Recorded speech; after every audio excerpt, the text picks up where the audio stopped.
السلام عليكم ورحمة الله وبركاته. بسم الله الرحمن الرحيم.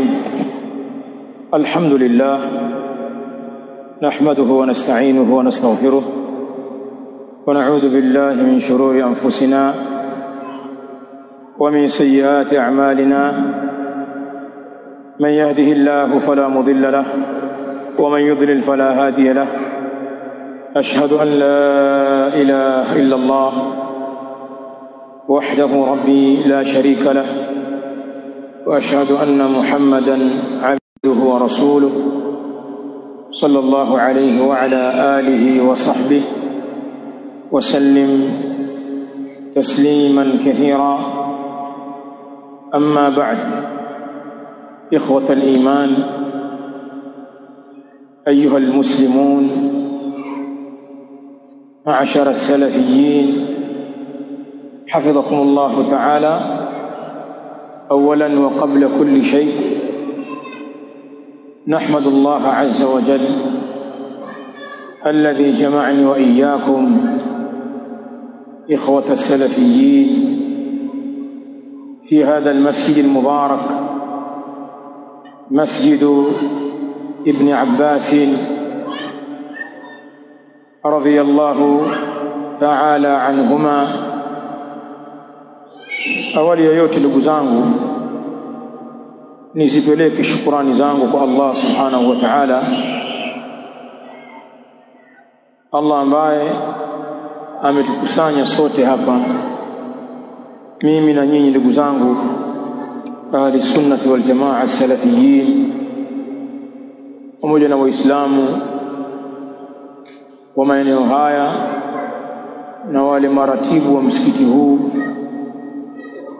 Masjid Mubarak insha Allah, msikiti wa Ibn Abbas. Katika alasiri hii ya leo ya tarehe 14 ya mwezi wa Rabiul Awwal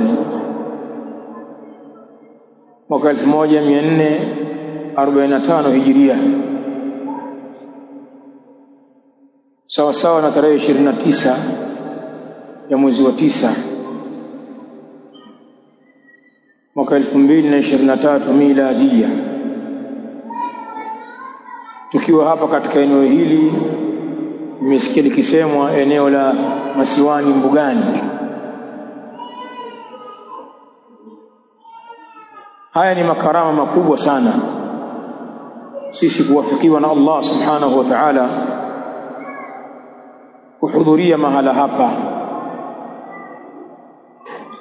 Tena tumehudhuria hapa kwa lengo la kuja kushuhudia kheri ikiasisiwa,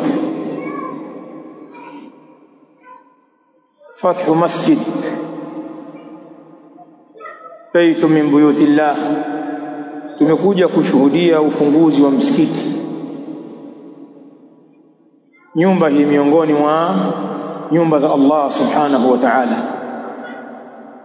Bila shaka hili ni jambo kubwa sana sisi kujaliwa na Allah kuwa ni wahudhuriaji katika minasaba kama hii. Tunao wajibu wa kupeleka shukrani nyingi kwa Allah subhanahu wa ta'ala, na atupe ziada ya kuhudhuria mambo kama haya na kuwafikiwa nayo, lakini atupe thabati tuweze kuthibiti katika maisha yetu juu ya misingi hii ya kheri na tufie juu yake. Watu wanaalikana, na kusudia watu wa kilimwengu wanaalikana katika minasabati mbalimbali, mambo ya kipuuzi tu, al-laghaw wal-la'ib, upuuzi na michezo, bali baadhi ya mambo yana maasi ndani yake, ni mambo yana madhambi, na ukawaona wakihudhuria kwa wingi huko, mamia kwa maelfu. Nyie mwasikia katika miji yetu huku waambiwa leo ndio ligi inafunguliwa, ligi ya mpira, ufunguzi wa ligi jamaa, panatajwa hapo kilabu cha mpira kikubwa au kilabu cha ndani ya nchi kikifanya mechi ya kirafiki na cha nje ya nchi, timu za Afrika au zaidi ya hapo. Tizama ile hamasa ambayo wanakuwa nayo watu wa mpira, zile chereko na hoi hoi kwenye jambo hilo. Na katika mambo kama hayo panapatikana maasi mengi tu, mengi sana. Kwanza ule mchezo wenyewe au salimiki na mambo ya haram min al-khumuri wal maisir, katika pombe na mambo ya kamari, al-ikhtilatu baina ar-rijali wan nisa, michanganyiko baina ya wanawake na wanaume. Na hawa wanawake ni nisaun kasiyat ariyat, as-sufur ni wanawake waliovaa lakini wako uchi, wanawake wa katika nguo mbaya kabisa ambazo zinaonyesha maungo yao. Mambo ya matusi ndio mwake hapo, miziki, almaazif, itapigwa midundo hapo ya kila aina, watu wakitufuka na kucheza, wengine wakafikia mahali kwa ule ushabiki watu wakapigana, na mfano wa vikao kama hivyo ambavyo watu wengi ndio wameelekezwa huko. Sisi alhamdulillah walillahi alhamd fil ula wal akhirah, sifa njema nistahiki Allah mwanzo wake na mwisho wake. Tumeepushwa na vikao hivyo, tukaafikiwa vikao kama hivi. Hii wallah, watu wakafunga safari, wakaacha shughuli zao, wakatumia vipando vyao na uli zao kwa ajili ya kuja kushuhudia khairi, kwamba kuna nyumba ya Allah huko Masiwani huko yafunguliwa rasmi kwa ajili ya kuanzisha harakati za kidini. Neematun adhima, hii ni neema kubwa sana ndugu zangu. Hadhihi almasajid, hii misikiti hii ambayo tuijenga na tuifungua na ambayo imejengwa kabla ya misikiti hii, ni mahala patakatifu mno.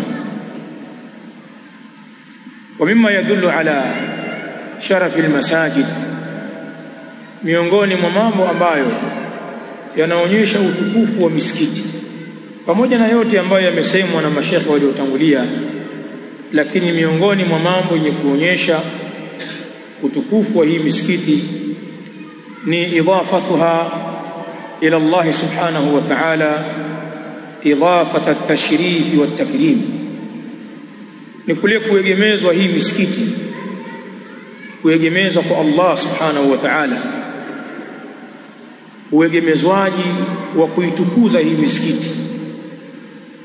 Yaqulu Allah subhanahu wa ta'ala, wa anna al-masajida lillah fala tad'u ma'a Allahi ahada. Mfano aya hii katika suratul Jinn, wa anna al-masajida lillahi fala tad'u ma'a Allahi ahada, na kwa hakika misikiti ni milki ya Allah subhanahu wa ta'ala. Al-masajid imefasiriwa na ahlul ilm kwa maana ya msikiti au misikiti, mawadhi'ul ibada, mahala pa kuabudia. Lakini wengine katika mufassirin wakafasiri aya hii al-masajid hiya mawadhi'u as-sujud as-sab'a, ni vile viungo vya kusujudia ambavyo ni saba, kupitia hadithi ile Ibn Abbas radhiyallahu ta'ala anhuma fi sahihayn, umirtu an asjuda ala sab'ati a'dhumin, thumma dhakara al-jabha wal-yadayn wal-rukbatayn wa atrafi al-qadamayn, kisha akataja paji la uso na mikono miwili, magoti mawili na ncha za miguu miwili, viungo sabai. Kuna ambao wamesema almasajid fil aya ni zile a'dha as-sujud. Lakini alladhi alayhi jumhur al-mufassirin, lakini kauli ambayo wako nayo kundi kubwa la wafasiri wa Qur'ani wanasema kwamba masajid katika aya hii katika suratul Jinn ni yale majengo yaliyoandaliwa kwa ajili ya ibada, misikiti. Kwa hivyo misikiti yote ni milki ya Allah, lillah. Allamu huna lamul milk, na mnafahamu ni tofauti baina ya lamul istihqaq na lamul milk, sitakwenda huko. Kwa misikiti hiyo ni milki ya Allah subhanahu wa ta'ala. Fala tad'u ma'a Allahi ahada, msimuombe pamoja na Allah subhanahu wa ta'ala yeyote. Wanasema watu wa lugha katika mufassirini kwamba hii jumla ya kwanza, wa anna almasajida lillahi, ni jumlatun ta'liliyya, ni sentensi ya kutaja sababu. Maana yake ni kama vile ukaulizwa, limadha la nad'u ma'a Allahi ahadan fil masajid, kwa nini sisi tusimuabudu pamoja na Allah mwingine katika misikiti? Jawabu ni kwamba almasajidu lillah, sababu ni kwamba misikiti ni ya Allah, ataabudiwa yeye peke yake. Na ad-du'a iliyotajwa hapa, wanasema ulama, ni dua kwa sampuli zake mbili: dua al-mas'ala wa dua al-ibada. Inaingia dua ya mas'ala, hii dua ya kawaida, ukaomba ya Allah a'tini kadha, as'aluka kadha, dua al-mas'ala. Na dua inaingia kwa maana ya dua al-ibada, matendo yote ya kujikurubisha kwa Allah subhanahu wa ta'ala, kwa maana ibadat zinaingia chini ya dua, kwa sababu za muelekea nani? Allah subhanahu wa ta'ala. Idhan hii misikiti hii ilivyoelekezwa na kuegemezwa kwa Allah subhanahu wa ta'ala kwenye aya hii katika suratul Jinn ni ushahidi wa utukufu wa hii misikiti. Bali Allah subhanahu wa ta'ala amesema tena katika aya nyingine, waman adlamu mimman mana'a masajid Allah an yudhkara fiha ismuhu wa sa'a fi kharabiha, na nani aliyedhalimu zaidi? Kwa maana la ahad adlam, waman adlamu mimman mana'a masajid Allah, hakuna aliyedhalimu zaidi kuliko yule ambaye ameizuilia misikiti ya Allah subhanahu wa ta'ala, an yudhkara fiha ismuhu, kutajwa katika misikiti hiyo jina lake. Bali hakuishia hapo, wasaa fi kharabiha, na akenda mbio kwa lengo la kuiharibu hiyo misikiti, akafanya juhudi za kuiharibu misikiti. Alkharabu alhissiyu walkharabu alma'nawiyu, kuiharibu kimaana kwa maana kuzuia ilmu, huda, al-iman wal-islam visienezwe katika hiyo misikiti. Lakini kuiharibu kihisi kwa kuibomoa, kwa kuifunga, ukafunga wewe, hakuna kuingia hapa, hatuwataki nyinyi hapa, na mfano wa hayo katika maharibifu. Hakuna dhalimu kama huyu ambaye anafanya hujuma katika nyumba za Allah subhanahu wa ta'ala kama hizi. Ndugu zangu, hizi idafat, misikiti imeegemezwa kwa Allah, yaonyesha kwamba hiyo ni tashrifu na ni taadhim kwa hiyo misikiti. Lakini pia pana funzo hapa kwamba hii misikiti, ndugu zangu, ni milki ya Allah, kwa maana ya kwamba aabudiwe peke yake, pasi na kushirikishwa na yeyote. Ibada ndani ya hiyo misikiti ielekezwe kwa Allah subhanahu wa ta'ala al-wahid al-ahad. Lakini pia taa katika misikiti hiyo ziwe ni taa kwa Allah subhanahu wa ta'ala, na katu asitiiwe kiumbe katika misikiti katika kumuasi Allah subhanahu wa ta'ala, kwa sababu la ta'ata li makhluqin fi ma'siyati al-khaliq.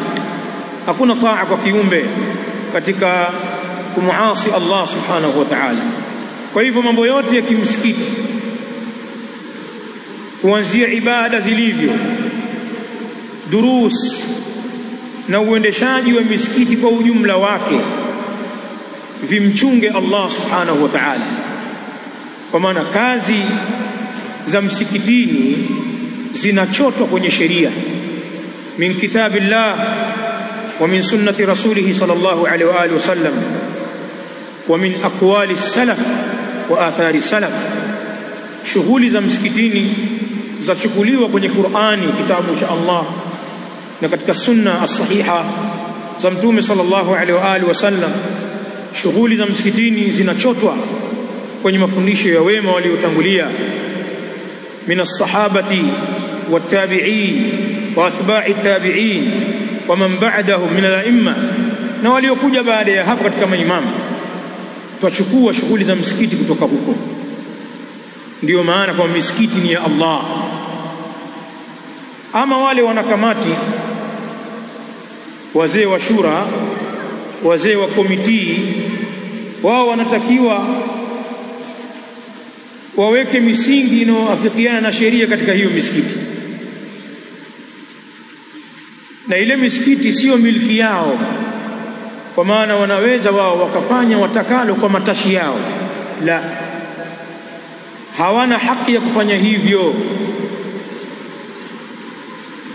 Watakiwa wakikaa katika vikao vyao vya kamati, vikao vya shura, kuyazungumza mambo ya msikiti, wachunge sheria za Allah subhanahu wa ta'ala, kwa sababu misikiti ni miliki ya Allah, na hiyo ndio maana yake.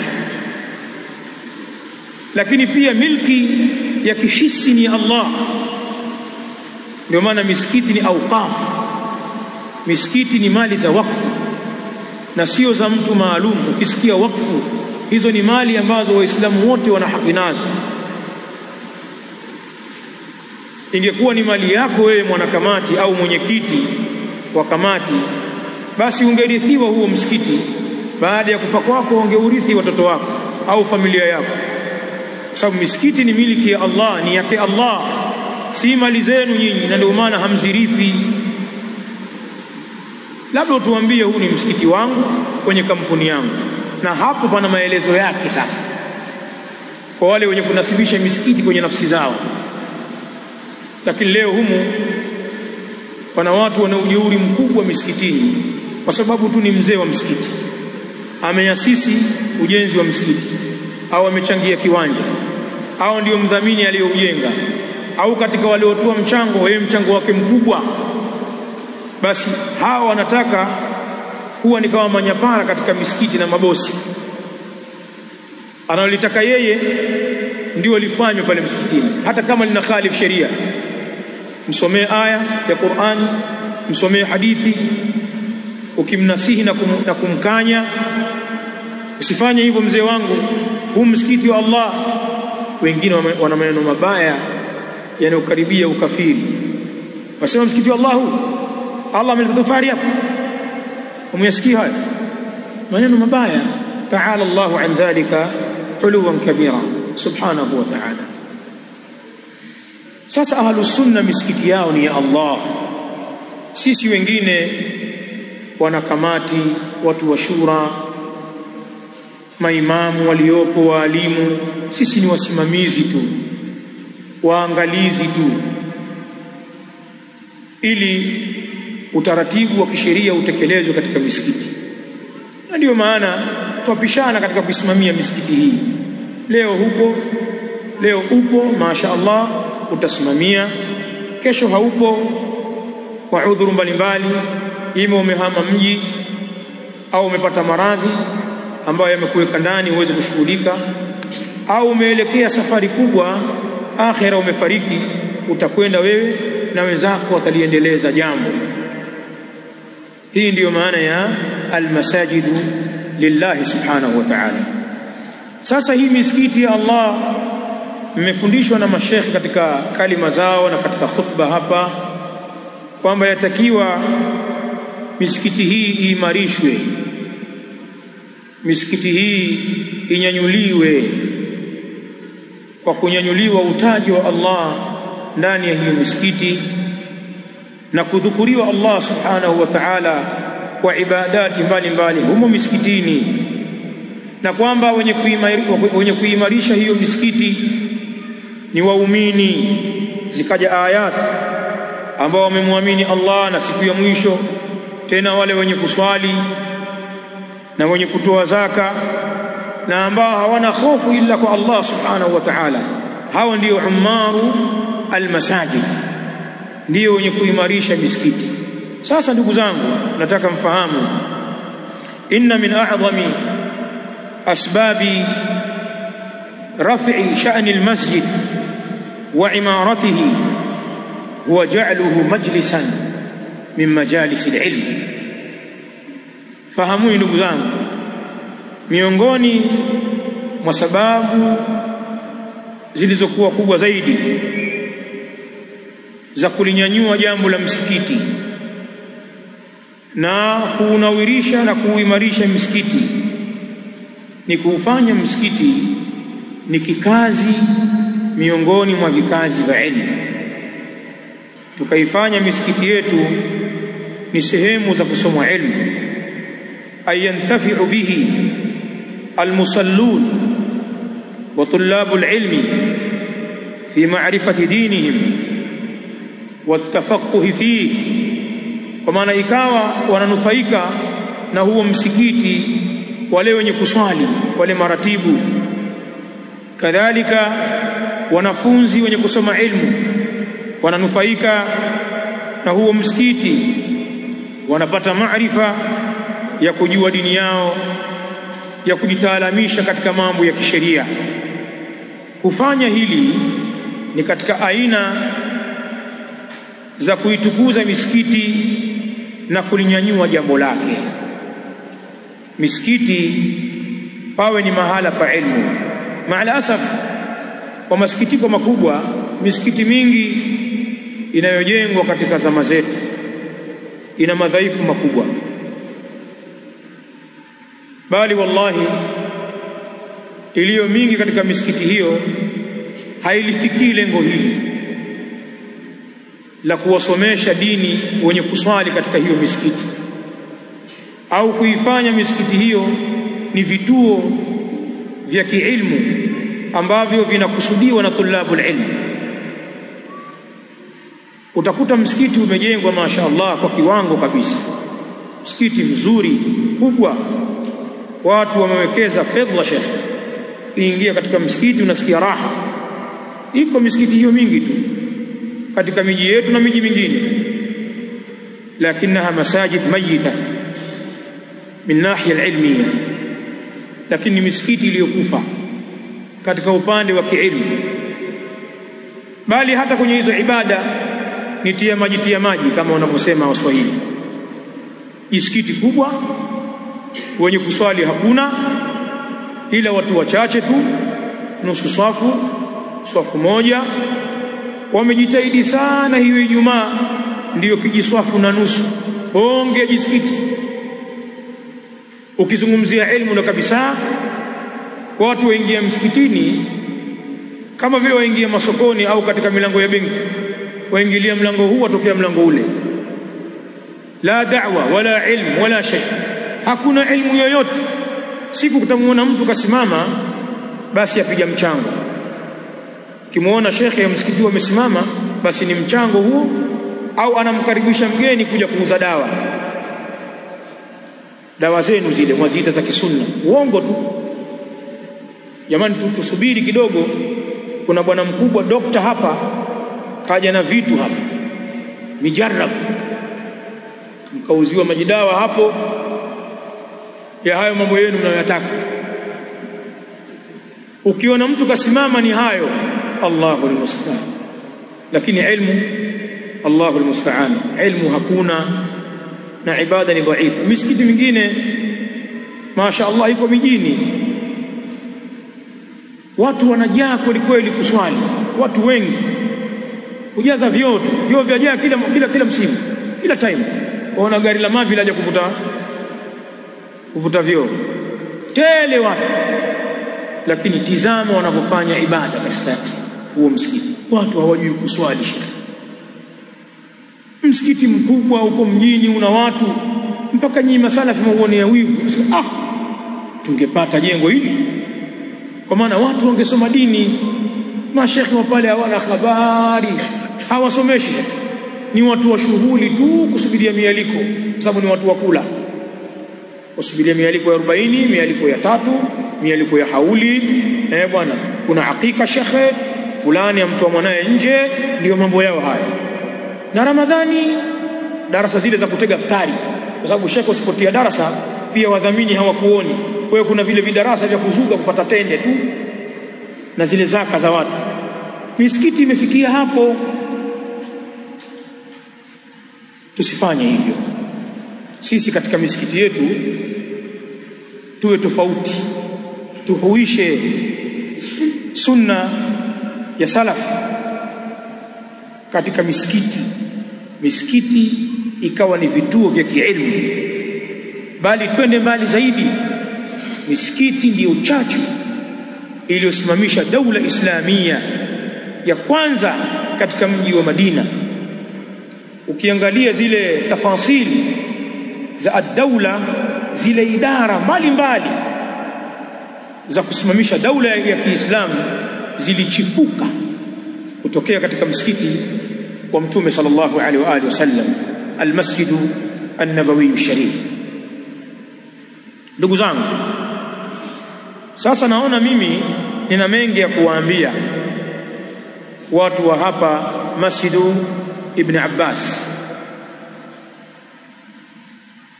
watu wa Masiwani hapa Mbugani, lakini naona nijikite kwenye hili moja tu la kuufanya msikiti huu kuwa ni msikiti wa elimu. Na hili nawazungumzisha watu wote kwa hakika, nawazungumzisha maratibu, waumini, wanashura, wanakamati wa msikiti huu na wale wote ambao watakuwa ni watu wa hapa. Lakini pia nawazungumzisha wale maduati, aimma, khutaba, muallimun, wale maduati, maimamu, makhatibu wa msikiti huu, walimu wetu. Nawazungumzisha nyote kwa pamoja, kwa sababu kwa mshikamano wenu jambo hili ambalo nalizungumza linaweza likawa biidhnillahil karim na likabarikiwa ikiwa kila mmoja katika sisi atatimiza wajibu wake. Ndugu zangu, wakati tuliokuwa nao sisi, zama zetu hizi, zama za kuchelewa hizi, kuna tofauti kubwa sana iliyopo baina ya misikiti yetu sisi na misikiti katika zama za salaf. Misikiti katika asri ya salaf ilikuwa ni hilaq za kiilmu, ilikuwa ni misikiti yenye vikao na miduara ya kusomesha ilmu, kwa sababu salafu salih walielewa nafasi ya ilmu. Wanatuambia baadhi ya ahli ilmu wakizungumzia jambo la ilmu na misikiti, yaqulun inna hilaqa al-ilmi wa mawaid al-ulama min arfa'i al-majalisi qadran wa akthariha ajran 'inda al-bari jalla wa ala. Hakika vikao vya ilmu, vikazi vya kusoma ilmu na meza wanazokaa maulama ya kusomesha, ni katika vikao vilivyokuwa ni vya juu sana daraja yake, bali ni mwingi sana ujira wake mbele ya Allah subhanahu wa ta'ala. Limadha? Kwa nini hilaq za ilmu katika misikiti zikawa na ujira mkubwa na daraja la juu? Wanasema fahiya mirathul anbiya, kwa sababu hizo halaka za kiilmu hapo misikitini ndiyo urithi wa manabii. Na hapa nitawatajia riwaya ya hadithi ya Abi Huraira radhiyallahu ta'ala anhu, ذكرها الإمام الطبراني رحمه الله تعالى كتك المعجم الأوسط، والشيخ الألباني رحمة الله تعالى عليه كتك صحيح الترغيب والترهيب أميفني تحسين حديثه، حديث نمباري 83، حديث عظيم. Abu Huraira radhiyallahu ta'ala anhu mumfahamu nyinyi, katika wanafunzi wakubwa wa Mtume sallallahu alaihi wa alihi wasallam, wa min ahli suffa, na katika wale watu walikuwa wakiishi katika msikiti wa Mtume sallallahu alaihi wa alihi wasallam kwenye kile kijihema chao walichokijenga pembeni ndani ya msikiti wa Mtume sallallahu alaihi wa alihi wasallam. Wale fuqaraul muhajirin walikuwa na kijihema chao wamekijenga wenyewe, hawana pa kukaa, wanakaa pale msikitini wakisoma kwa Mtume sallallahu alaihi wa alihi wasallam. Katika wanafunzi wakubwa wa msikitini kwa Mtume sallallahu alaihi wa alihi wasallam ni Abu Huraira, bali Abu Huraira alibarikiwa kwa baraka ya dua ya Mtume sallallahu alaihi wa alihi wasallam. فكان رضي الله تعالى عنه من حفاظ الصحابة، نكتك محفاظ وكصحابة، نكتك watu walioibeba sheria ya Mtume sallallahu alaihi wa alihi wasallam kupitia sunna kwa kiasi kikubwa sana, kwa sababu shughuli yake kubwa ilikuwa ni kukaa msikitini na kusoma.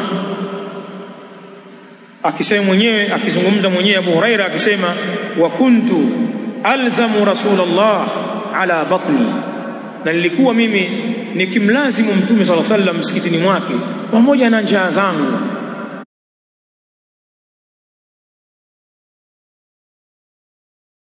Walichokijenga pembeni ndani ya msikiti wa Mtume sallallahu alaihi wa alihi wasallam, wale fuqaraul muhajirin walikuwa na kijihema chao wamekijenga wenyewe, hawana pa kukaa, wanakaa pale msikitini wakisoma kwa Mtume sallallahu alaihi wa alihi wasallam. Katika wanafunzi wakubwa wa msikitini kwa Mtume sallallahu alaihi wa alihi wasallam ni Abu Huraira,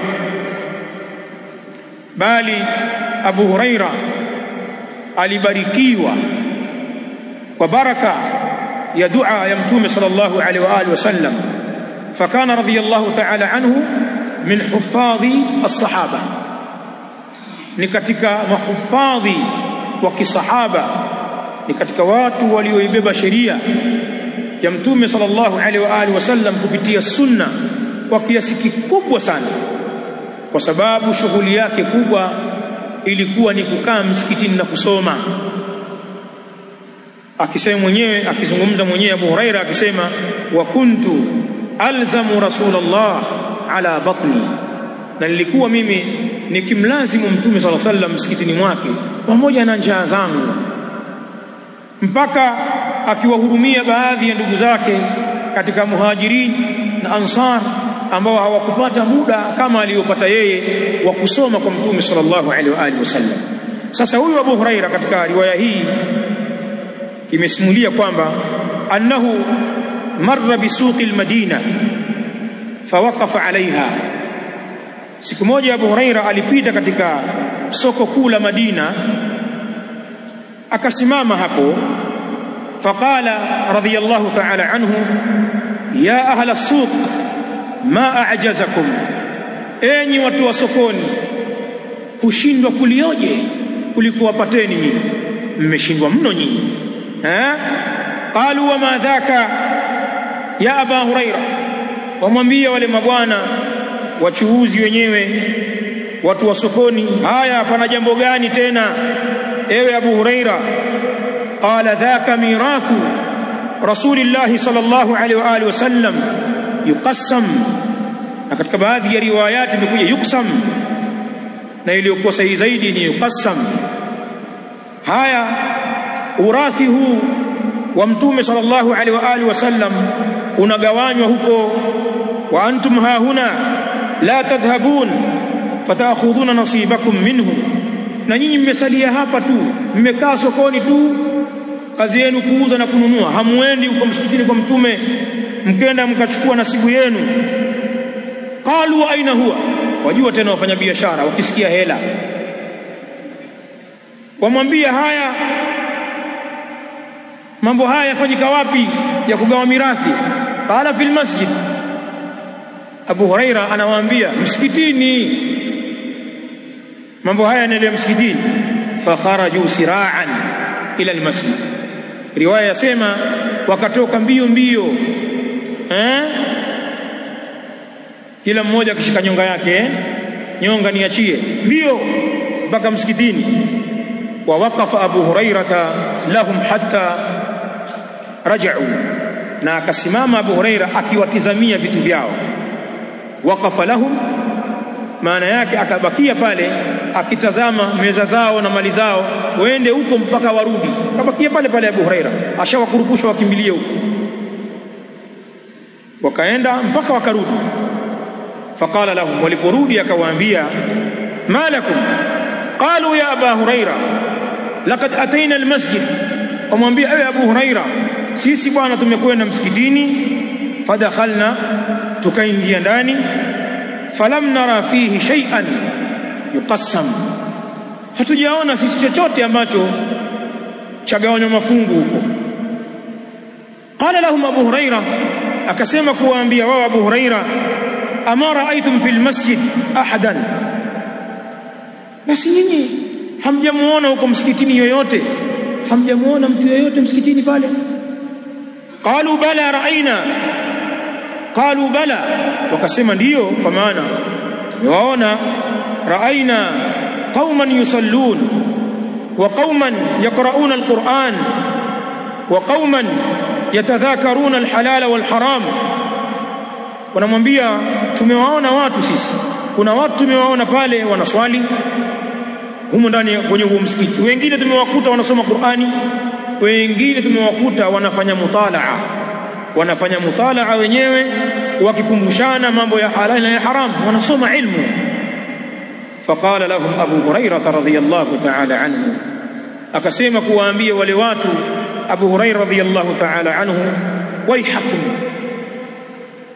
maangamivu ni yenu, halaktum waihakum, fadhaka mirathu Muhammadin sallallahu alaihi wa alihi wasallam, na hiyo ndiyo mirathi ya mtume Muhammad sallallahu alaihi wa alihi wasallam.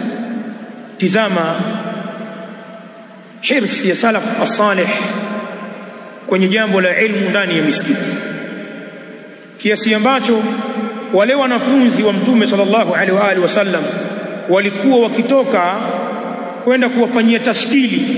Mwajua tashkili? Nyinyi hamjapitia utablighi wanatoka huko kwenda kuwahimiza na kuwahamasisha watu kwenda msikitini kupata mirathi ya mtume sallallahu alaihi wa alihi wasallam. Si kwamba watabaki tu kuwasomesha, wanatoka wanawafuata katika maeneo yao ya shughuli, sehemu zao za kazi, wakiwahamasisha kwenda misikitini kusoma ilmu tulioachiwa na mtume sallallahu alaihi wa alihi wasallam. Tena wanabadilisha asalibu, wanabadilisha mbinu katika kuwaita watu kusoma. Hebu tizama mbinu aliyotumia Abu Huraira radhiyallahu ta'ala anhu kuwashawishi wafanyabiashara watoke sokoni waende angalau wakaone kinachoendelea msikitini, maana wameshughulishwa mno na mambo ya kibiashara, na yale ya kheri ambayo watu wanayafanya msikitini yanawapita. Wa hadhihi rahma lilmad'uwin, na hii ni rahma kwa wale ambao tunawalingania. Hakadha yakunu da'i ila Allah. Lakini kupitia kisa hichi adhima utaona namna ulivyokuwa msikiti wa Mtume sallallahu alaihi wa alihi wasallam. Msikiti ulikuwa umesheheni halaka za kiilmu, watu wakisoma na kufanya ibada. Kundi la watu linaswali, wengine wanasomeshwa Qur'ani na kusoma Qur'ani, wengine wanasomeshana ahkamu alislam min alhalali walharam. Huo ndio msikiti wa Mtume sallallahu alaihi wa alihi wasallam. Na warejesha kwenye jambo langu sasa, hali ikoje ya misikiti waliokuwa nayo as-salaf na hali ya misikiti tuliokuwa nayo leo? Je, tumefikia hicho kiwango cha misikiti kama ya salaf? Jawabu letu ni kwamba tuna udhaifu mkubwa katika jambo la kuinawirisha misikiti kwa elimu. Lakini nitaje hadithi nyingine ambayo yaonyesha kazi ya misikiti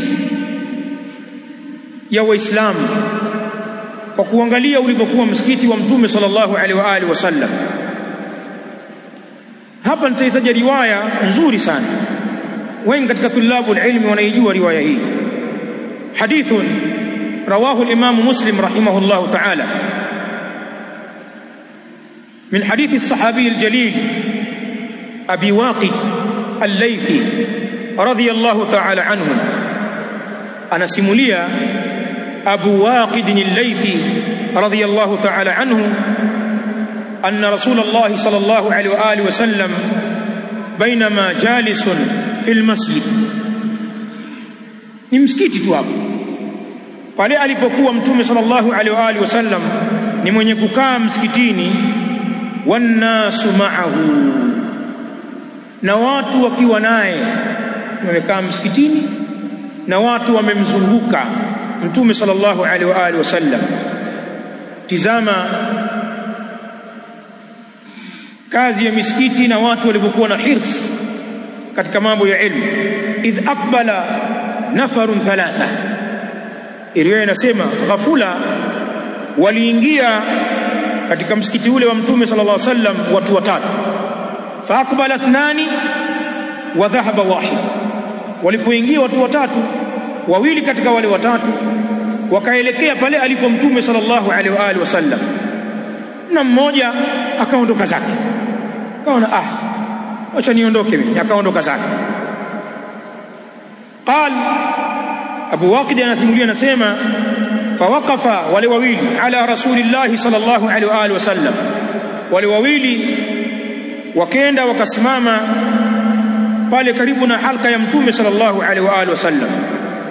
Riwaya yasema fa amma ahaduhuma faraa furjatan, ama mmoja wao katika wale wawili akakiona kipenyo, akakiona kijinafasi kidogo fil halqa, katika ule mduara wa ile halqa ya kiilmu. Fajalasa fiha, akenda akakaa pale.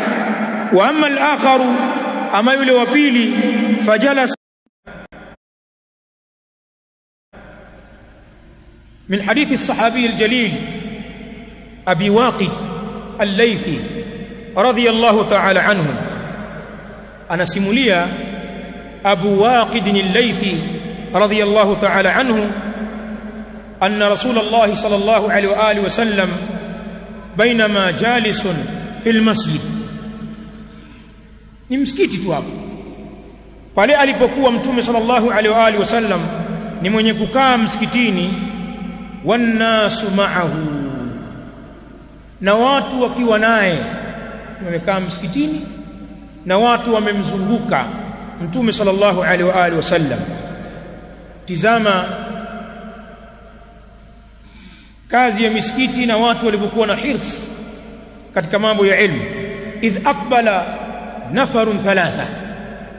Riwaya inasema ghafula waliingia katika msikiti ule wa Mtume sallallahu alaihi wasallam watu watatu. Fa aqbala ithnani wa dhahaba wahid. Walipoingia watu watatu, wawili katika wale watatu wakaelekea pale alipo Mtume sallallahu alaihi wa alihi wasallam, na mmoja akaondoka zake. Akaona acha niondoke mimi, akaondoka zake.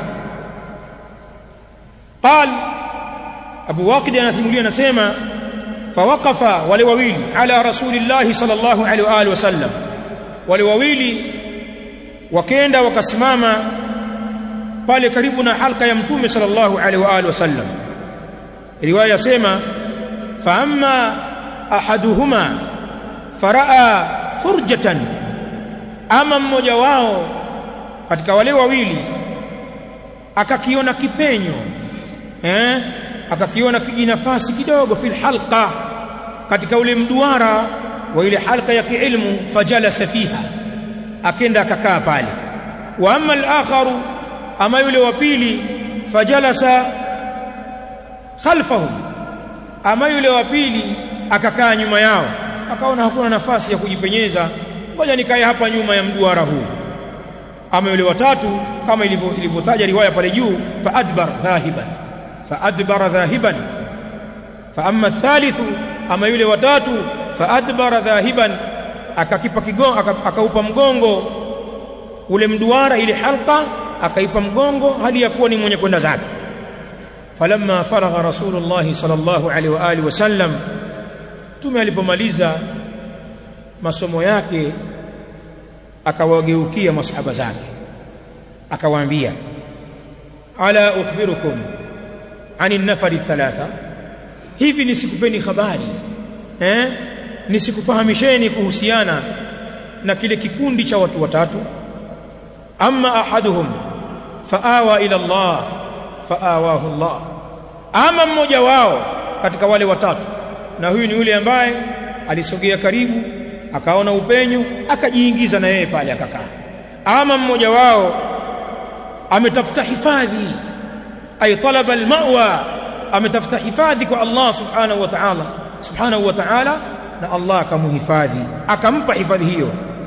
Wa amma al-akhar istahya, na ama yule mwingine alladhi jalasa khalfa alhalqa, yule aliyekaa nyuma ya ile halqa ya kiilmu, yule mwingine wa pili aliona haya, sasa itakuwaje Mtume yuko hapo na watu wasoma na mwenzangu wamepata sehemu ya kuingia, haya bwana, akakaa nyuma ya duara pale. Huyo aliona haya, fastahya Allahu minhu, Allah naye akamuonea haya, kwa maana ni mtu kapata makarama makubwa, huyo amehifadhiwa huyo. Wa amma al-akharu, na ama mwingine, fa'arada Allahu anhu, yule mwingine akakipa nyongo kile kikao cha kiilmu, akakidharau, akaondoka zake. Fa'arada Allahu anhu, Allah pia akampuuza mtu yule. Ayuha nas, tizameni mafundisho haya adhimu ya Mtume sallallahu alaihi wa alihi wasallam. Kwanza hadithi hii yaungana na hadithi iliyotangulia kwamba msikiti wa Mtume sallallahu alaihi wa alihi wasallam ulikuwa ni darul ilmi wa ta'lim, ni nyumba ya ilmu, nyumba ya kusomesha. Lakini pia hadithi hii imeongeza, kama hilo lilivyoonekana katika kisa cha Abi Huraira, kwamba walikuwemo katika misikiti, hasa msikiti wa Mtume sallallahu alaihi wa alihi wasallam, watu waliojitolea kusoma. Mtume alikuwa amekaa na kijopo cha watu kimekaa cha soma kwa Mtume sallallahu alaihi wa alihi wasallam. Lakini hadithi hii yaonyesha hata wale waliokuwa wakiingia misikitini kwa malengo yao mbalimbali walikumbana na vikao vya ilmu. Kwa hivyo ilikuwa ni mtu na nafsi yake. Mwenye kutaka kusoma, ilikuwa tayari mazingira ni mazuri, mazingira yameandaliwa, sehemu ya kusoma ipo na watu wanasoma.